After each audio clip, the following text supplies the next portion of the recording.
Assalamualaikum warahmatullahi wabarakatuh. Kembali lagi dengan saya Ibnu Fanan dalam acara Cook and Share. Pada kesempatan kali ini, kita akan masak sup ikan patin atau biasa disebut dengan patin garang asam. Nah, bahan-bahan yang kita butuhkan adalah ada bawang putih dan bawang merah, daun jeruk, tomat hijau, serai, jahe, kunyit, ada asam jawa, dan cabai rawit. Nah, untuk patin garang asam, itu biasanya pemirsa di rumah menggunakan belimbing wuluh. Seandainya tidak ada belimbing wuluh, kita dapat menggantinya dengan beberapa bahan. Yang pertama itu ada jeruk nipis, ada jeruk purut, dan ada asam jawa, kemudian juga tomat hijau, di mana cita rasa dari belimbing wuluh adalah memiliki asam dan kecut. Nah, dari jeruk nipis dan asam jawa juga sudah mewakili rasa asam dan rasa kecutnya. Mari kita mulai bagaimana cara mengolah patin garang asamnya. Oke, selanjutnya kita akan melakukan proses marinade atau proses pencucian dari ikan patinnya agar tidak berbau amis atau berbau lumpur.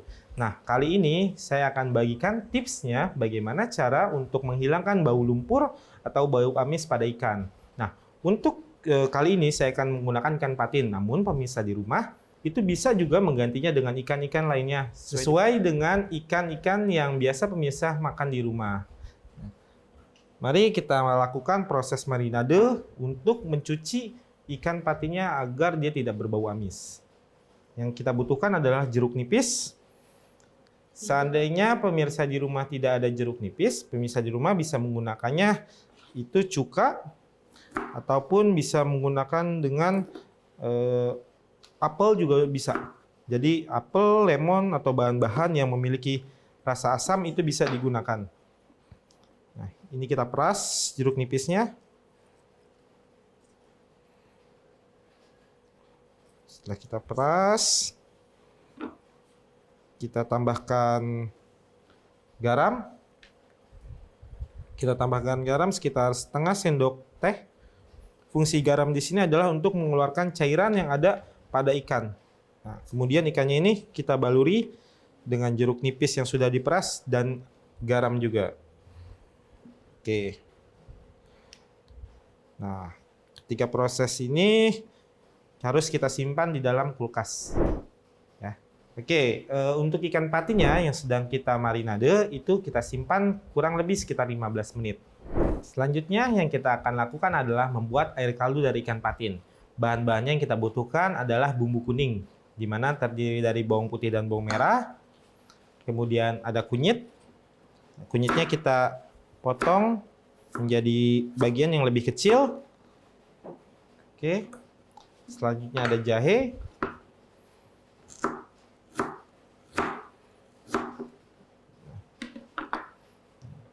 Ini sudah menjadi bahan-bahan yang digunakan untuk membuat bumbu garang asam. Nah, selanjutnya pemirsa di rumah selain bisa menghaluskan bahan ini dengan menggunakan blender, pemirsa di rumah juga bisa menggunakan ulekan. Nah, jadi nggak harus menggunakan blender ya. Selanjutnya kita akan blend bahan-bahannya. Kita masukkan. Oke. Kemudian kita tambahkan air. Air yang kita masukkan itu setengah dari bahan ya. Oke, cukup. Selanjutnya jangan lupa untuk menambahkan garam. Fungsinya untuk menjaga agar bahan-bahan ini getahnya itu tidak cepat menghitam atau browning.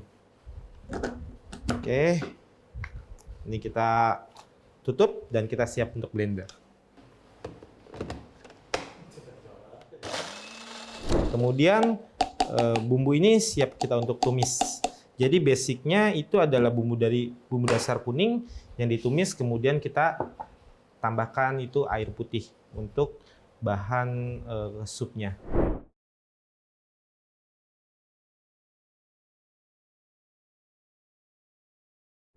Jawabannya adalah tidak.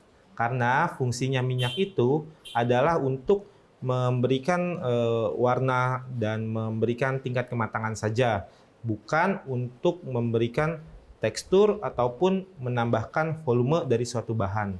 Jadi untuk pemirsa di rumah, seandainya memblender suatu bahan itu tidak ingin menggunakan penggilingan, itu lebih baik menggunakan ulekan saja. Karena untuk air ini itu fungsinya selain dia untuk memberikan volume, juga untuk membantu agar bahan-bahannya ini mudah untuk di-blend atau mudah untuk hancur. Nah, untuk penggunaan minyak juga itu adalah agak kurang tepat karena seandainya kita nanti ingin membuat jenis sup, nah apabila terlalu banyak minyak maka yang dihasilkan itu lebih oily atau terlalu banyak minyak untuk lapisan luarnya. Begitu pemirsa di rumah. Nah, mari kita untuk tumis. Oke, pemirsa di rumah, kita sudah menumis bumbunya untuk patin garang asamnya yang sudah kita tambahkan air. Kemudian kita tambahkan lagi bahan-bahan lainnya untuk membuat cita rasa lebih asam lagi untuk patin garang asamnya. Nah, bahan-bahannya apa aja? Mari kita buat. Oke, yang pertama itu adalah tomat hijau yang kita butuhkan. Kita potong menjadi 6 bagian. Jadi untuk bagian si tomat hijau ini bebas, bisa diiris tipis ataupun bisa dibelah menjadi 2. Kemudian jeruk nipis. Nah, jeruk nipisnya itu harus ditekan dulu agar airnya itu bisa keluar dan tidak keras. Nah. Oke, saya membutuhkan sekitar 2 buah jeruk nipis. Garang asam ini adalah menu favorit keluarga. Jadi kita bisa membuatnya dengan bahan-bahan pengganti lainnya, asalkan kita tahu karakter belimbing bulu itu seperti apa. Nah, ini jeruk nipisnya kita peras. Oke, kita peras. Nah, karakteristik dari garang asam ini memiliki cita rasa yang pedas dan juga asam. Untuk jeruk nipisnya itu juga bisa diatur sesuai dengan keinginan pemirsa di rumah. Apabila tidak ingin terlalu asam, maka ini dapat dikurangi. Nah, selanjutnya yang kita butuhkan adalah asam jawa sebagai pemberi rasa kecut atau getir pada garang asam ini. Kita larutkan dengan air, dengan sedikit air. Ini harus dilarutkan. Oke. Nah, ini kita aduk atau kita pecahkan dari asam jawa ini. Nah, seandainya pemirsa di rumah sulit untuk menemukan asam jawa, pemirsa di rumah juga bisa menggunakan asam yang masih mentah. Jadi asam yang masih mentah atau biasa digunakan untuk sayur asam. Nah, pemirsa di rumah bisa menggunakan itu dengan direbus terlebih dahulu, kemudian disaring dan diambil hanya airnya saja. Jadi tidak harus menggunakan asam jawa. Oke, selanjutnya untuk rempah-rempah yang kita gunakan adalah sereh sebagai rempah-rempahnya. Kita keras. Oke. Selanjutnya ada daun jeruk purut, ya. Nah, semua bahan-bahan ini kita masukkan ke dalam kaldu ayam yang sudah kita tumis. Mari kita masukkan. Oke, pemirsa di rumah, kita sudah masukkan bahan-bahan lainnya ke dalam kuah garang asamnya. Nah, kita akan tambahkan bumbu-bumbu atau untuk cita rasanya. Nah, yang kita tambahkan adalah gula. Nah, fungsi gulanya ini adalah memberikan cita rasa manis dan untuk menyimbangkan dari rasa asamnya. Jadi apabila gulanya ini kita tambahkan, maka dari rasa asamnya itu akan jauh lebih berkurang. Oke, selanjutnya yang kita tambahkan adalah garam. Fungsinya di sini sebagai penyetabil dan memperkuat dan mempertajam dari rasa makanan tersebut. Oke, pemirsa di rumah, jadi garam sama gula ini memiliki fungsinya masing-masing. Dan banyak fungsi dari garam tergantung dari kita ingin menggunakannya untuk seperti apa. Apakah untuk memperkuat rasa, menyetabilkan rasa, atau dia untuk mengawetkan juga, itu bisa. Jadi pemirsa di rumah harus mengerti kapan dan di mana itu menggunakan garam. Ya. Selanjutnya kita akan melakukan proses pencucian dari ikan patin yang sudah kita marinate sebelumnya. Mari kita lakukan dan saya akan membagikan tipsnya bagaimana caranya untuk mencuci dari ikan patin tersebut.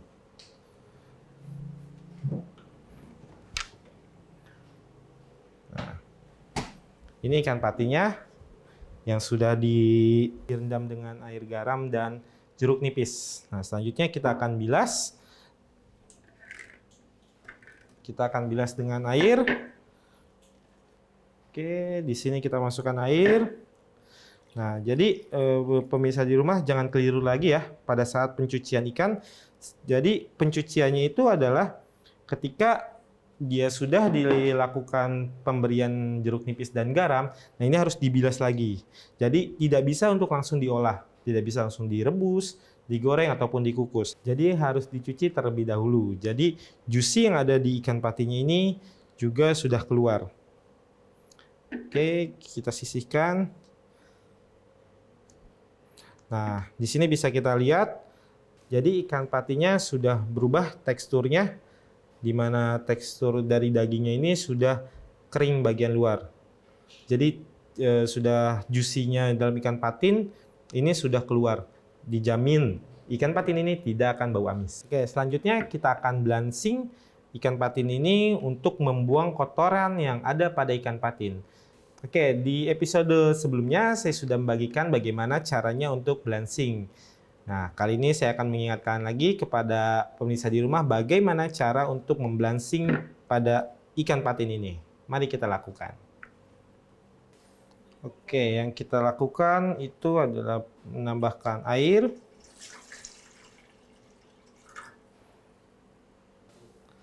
Oke, kemudian kita masukkan ikan patinnya yang sudah dicuci. Jadi pada proses blanching ini yang dilakukan dari airnya itu dingin keadaannya. Kemudian baru kita nyalakan apinya. Kita tunggu sampai airnya ini mendidih. Nah, setelah mendidih kita tunggu sekitar 3-5 detik hingga ikan patinya itu benar-benar bersih. Kemudian baru kita angkat dan kita bilas lagi. Oke, pemirsa di rumah, setelah beberapa saat kita tunggu ikan patin yang kita blanching itu mendidih. Nah, mari kita angkat dan kita bilas ikan patin yang sedang kita blanching. Oke, ini ikan patin yang sudah kita angkat dari proses blanching. Selanjutnya kita akan shocking atau kita akan membilas ikan patinnya agar proses memasak ini berhenti. Kita bilas dengan air. Oke, pemirsa di rumah, selain pemirsa di rumah bisa melakukan dengan proses seperti ini, pemirsa di rumah juga bisa memproses dengan cara dari air yang mengalir. Atau bisa juga dengan menggunakan es batu. Nah, oke, setelah ini proses berhenti, kemudian kita angkat ikan patinnya.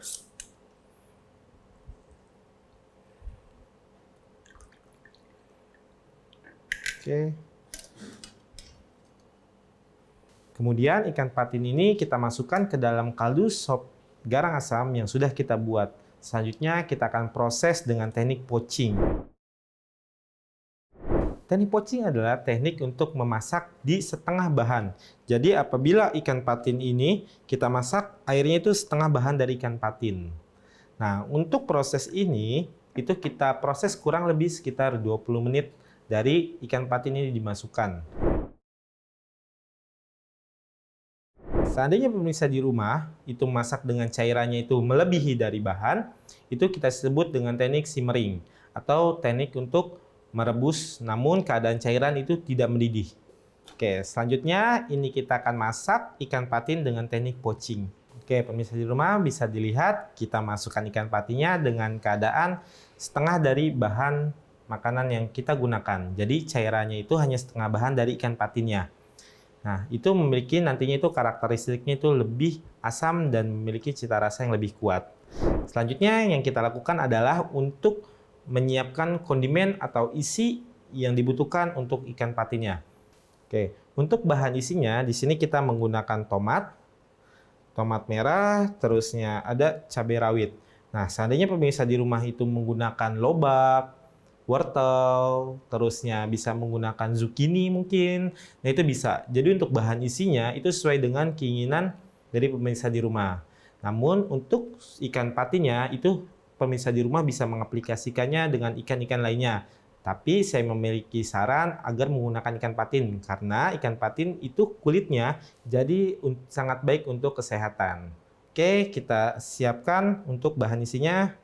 Kita potong. Oke, kita potong tomatnya. Saya mau potong menjadi 4 bagian. Nah, kemudian ini kita sisihkan. Selanjutnya yang kita gunakan adalah cabai rawit. Nah, cabai rawit ini pemirsa bisa utuh seperti ini. Dimasukkan langsung itu bisa, tapi saya sarankan untuk membelahnya terlebih dahulu. Nah, saya membelahnya tapi tidak sampai putus.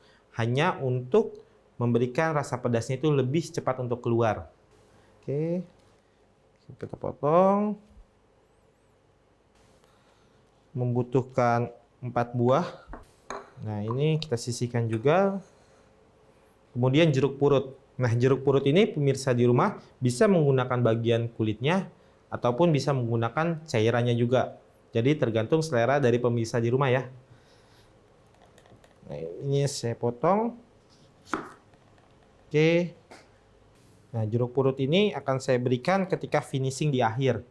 Jadi cita rasanya itu pasti lebih kuat dan tidak hilang dari proses pemasakannya. Nah, mari kita lihat ikan patin yang sudah kita proses. Itu kurang lebih sekitar 20 menit kita tunggu, kemudian bisa kita angkat dan kita bisa untuk plating.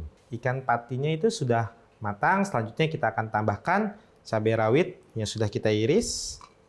Kita tambahkan peresan dari jeruk purut ini. Oke, pemirsa di rumah, ini ikan patin yang sudah kita proses dengan teknik poaching. Ya, dia memiliki karakter itu, dia cairannya itu jauh lebih sedikit. Jadi seandainya pemirsa di rumah menggunakan teknik ini, jangan kaget karena cairannya itu tidak sebanyak garang asam yang biasanya ditemukan di tempat lain karena garang asamnya kita proses dengan teknik poaching. Oke, selanjutnya kita akan plating. Kemudian kita tambahkan lagi satu. Oke. Oke.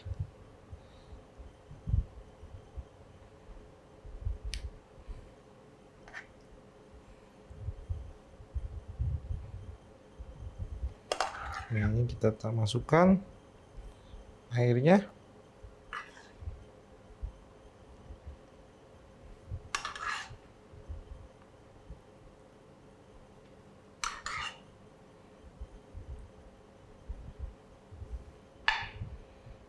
Oke, kemudian kita tambahkan tomat.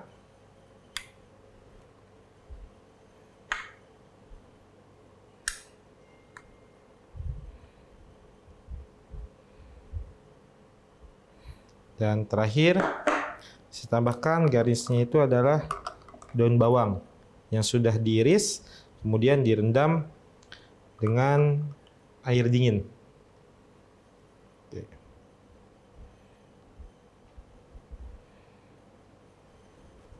Oke. Jadi ikan patin garang asam dengan teknik poaching. Demikian proses pengolahan patin garang asam ala Chef Ibnu Fanan. Nantikan episode berikutnya di acara Cook and Share. Wassalamualaikum warahmatullahi wabarakatuh.